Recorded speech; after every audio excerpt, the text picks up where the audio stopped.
I don't usually put more than one fight per anime to give other anime a chance, but this year I included multiple fights from the same anime if it deserves it. I didn't include Demon Slayer and Chainsaw Man because there is no digital release to use.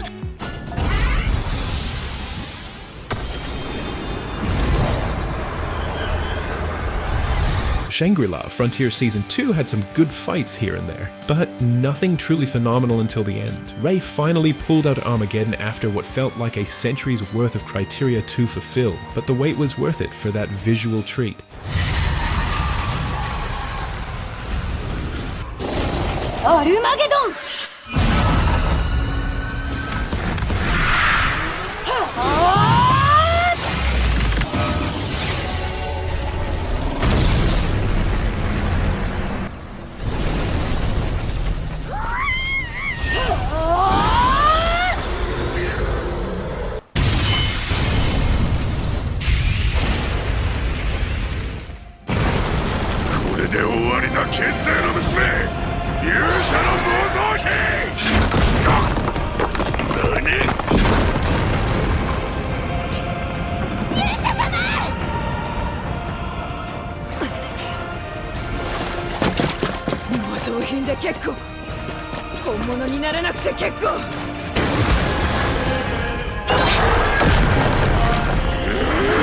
Clevatess came out of nowhere with the 90s style dark fantasy that we've been missing out for a long time. The animation isn't always the best, but they went all out for the final battle between Alicia versus Drel. The fight was highly fluid and they didn't hold back on the brutality of a battle between immortals.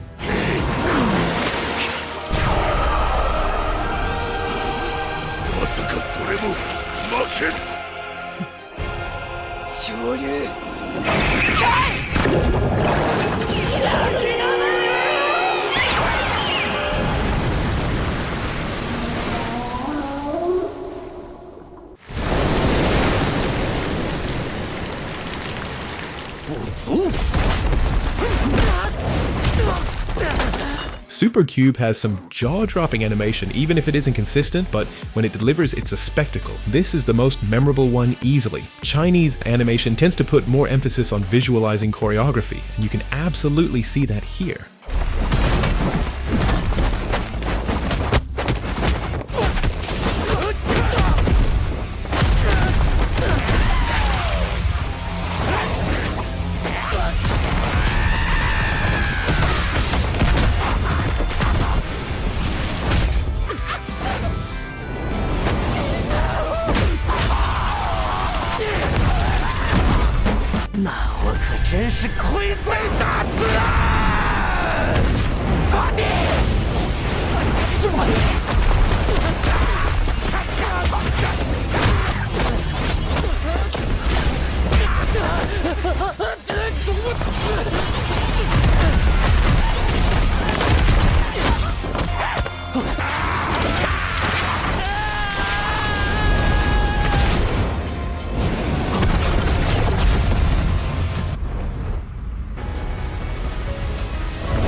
It may not have been the best arc in the Dragon Ball franchise, but seeing SSJ4 appear again was a real moment. I'm not a big fan of the chibi angle, so it was a bonus that the transformation was in adult form. The animation was gorgeous, especially that Kamehameha. Overall, dressing up as Jiren wasn't going to save Goma this time.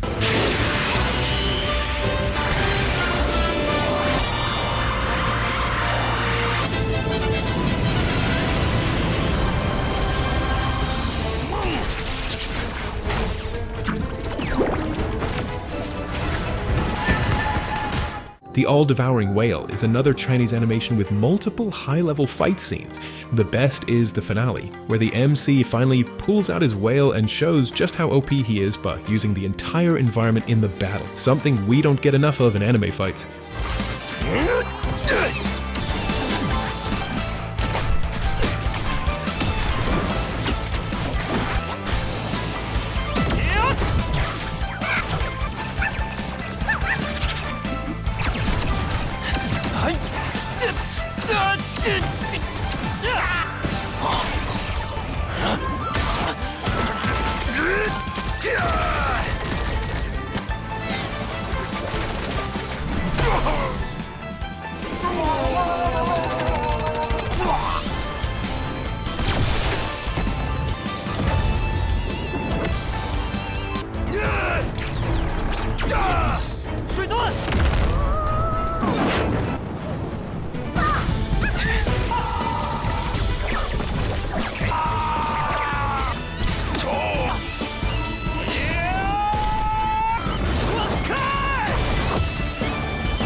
You only need a single neuron to understand the plot of aura leveling, and yet it absolutely dominated 2025. Every fight scene was top tier, but it wasn't just the action and choreography that made it legendary. It was Jinwoo himself. He only really has one stat, and that is his aura stat. And this is the first fight where we see that in full force, where he just casually stabs the villain in the side and strolls away without looking back.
Hero X had a refreshing animation style that transitions between 2D and 3D, somewhat similar to Arcane.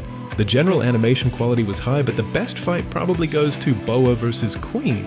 The final scene of multiple heroes jumping X was also pretty good, but it wasn't really a fight. More like him going for a walk with his dog. For that reason, this constant destructive escalation sequence takes the spot for me.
Fujimoto is known for Chainsaw Man and Look Bad. People loved his work so much that they started hunting for anything he has to animate. And the result is Tatsuki Fujimoto 17-26, an anthology of his one-shots. The first episode's chaos had better visuals than most fights of the entire year, and you could immediately tell it was Fujimoto's world based on the vibe and art style.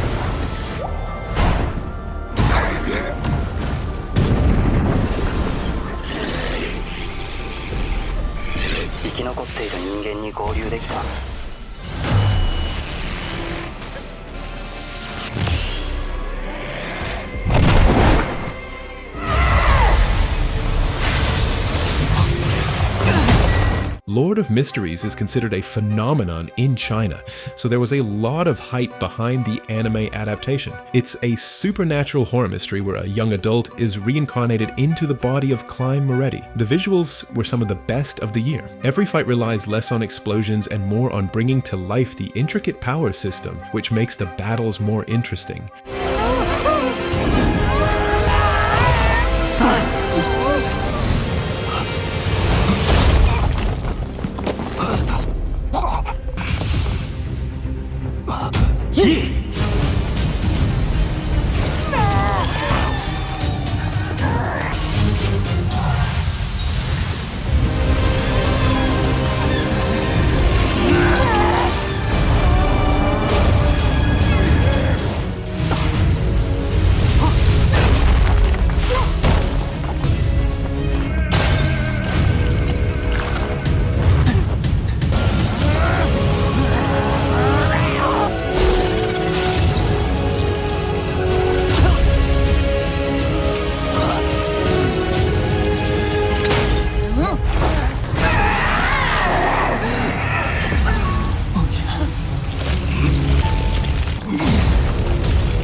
Legend of Hei is a film that went under the radar in the presence of Demon Slayer and Chainsaw Man, but it was an equally good movie with phenomenal fight sequences with fluid choreography. The highlight is Chinese Gojo showcasing just how OP he is. He deliberately flew at a slow pace so that the humans can unleash everything they had, but it wasn't even enough to scratch his t-shirt.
传送门有1000多年历史了哟。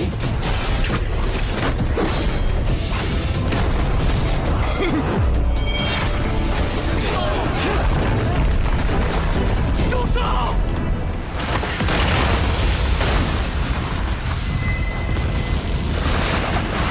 Baran is one of the few characters that gave Jinwoo some real difficulty, and sometimes it's nice to see him struggle a little. That made this fight more refreshing compared to the others. As per solo leveling style, the fight was epic. However, it didn't rank as high for me because it was a little too high paced, and coupled with that rain, it was hard to see what was going on. But that final jaw punch cleared out the sky and any doubts on who the boss is.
Sakamoto Days is about a legendary retired assassin who tries to live a peaceful life but gets pulled back in.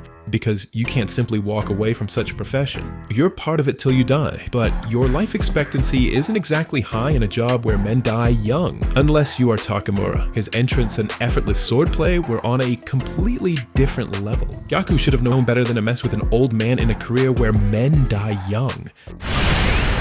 無理 あんなやべえじじいいるなんて聞いてねえって。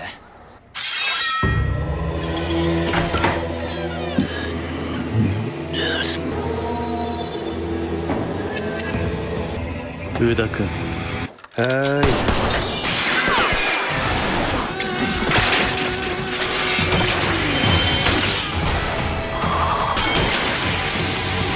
いいだね。帰るよ、タク。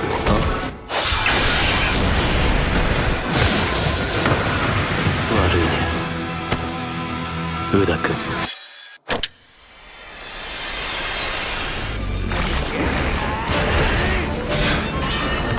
ReZero is an excellent isekai until you see this fight, because newcomers would think this is a proper shonen anime with the way Garfiel performed, and honestly it was a pleasure to see the love poured into a side character who 100% deserves it. He was absolutely the shonen protagonist here, pushing past his limits with metaphorical imagery that emphasized the savagery and ruthless nature of his fight style.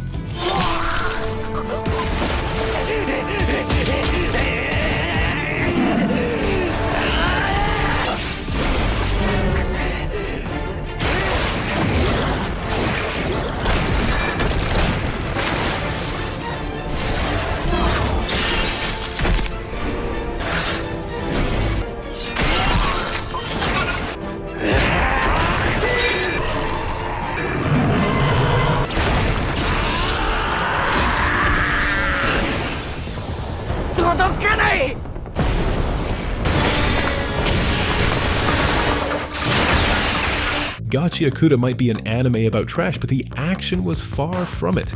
This particular fight had god-tier animation. The teamwork, coordination, and choreography were all at a high level. This is by far one of the best new shonens with an interesting power system.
This whole arc may be a ripoff of the Chimera Ant arc, but the main difference is that this was pure brain switch off entertainment. You can tell this Ant King is just an ant, as opposed to the real Ant King who is philosophizing like Aristotle while being a baby.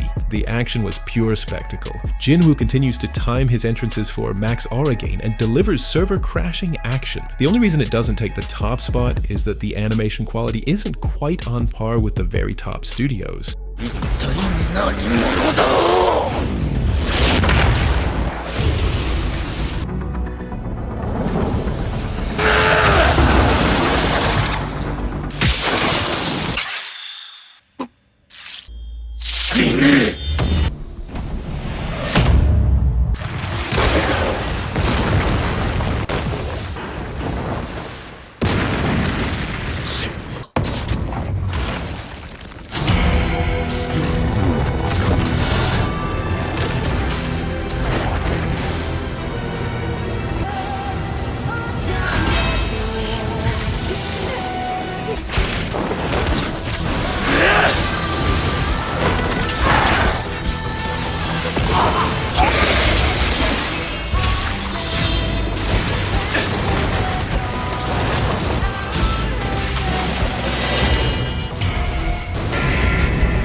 As we all know by now, Zoro is the favorite child of Toei.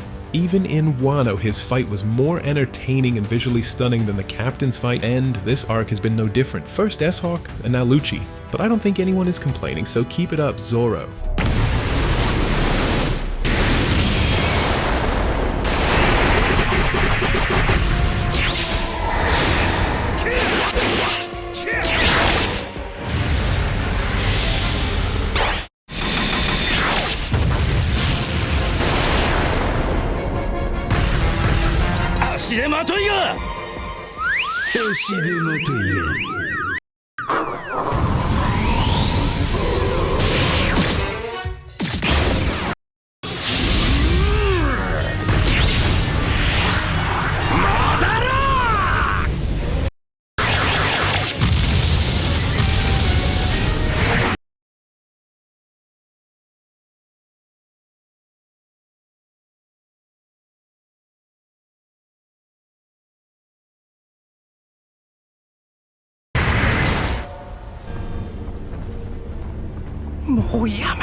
Bakugo vs All for One is probably my favorite My Hero Academia fight for multiple reasons. The animation was at the highest level, even better than the finale, but the main highlight is Bakugo himself. The character development this guy had was wild, from being the one who ended All Might to becoming his savior. The fight choreography truly fleshed out his chaotic, reckless personality, making it one of the most entertaining battles of 2025.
Richter and the crew alongside Alucard go all in against Drolta. My favorite part here was the focus on choreography, something that many other fights skip in recent times. Coupled with the already high animation quality, it was an outstanding finale, with even some fun nods like Trunks splitting Frieza, intentional or not.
This was probably my favorite of Season 2. The animation quality felt like it was at its highest even compared to later fights, and most importantly, it was a major turning point for him because this is the moment where he finally reveals his powers to higher ranked hunters, basically the same as revealing it to the entire organization. He can finally aura farm at a global scale now.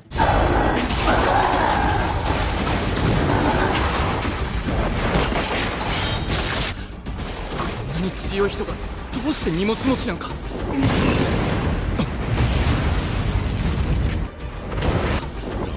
相撲の歌加速。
The Three Musketeers versus Temu might not have the same emotional punch as the Bakugo fight, but from a technical point of view, the movie fight simply had a bigger budget to pull off the animation. Even if we ignore the overly flashy explosions that is common nowadays in modern anime, the actual choreography of certain scenes like the camera movement following Todoroki was a fresh visual experience.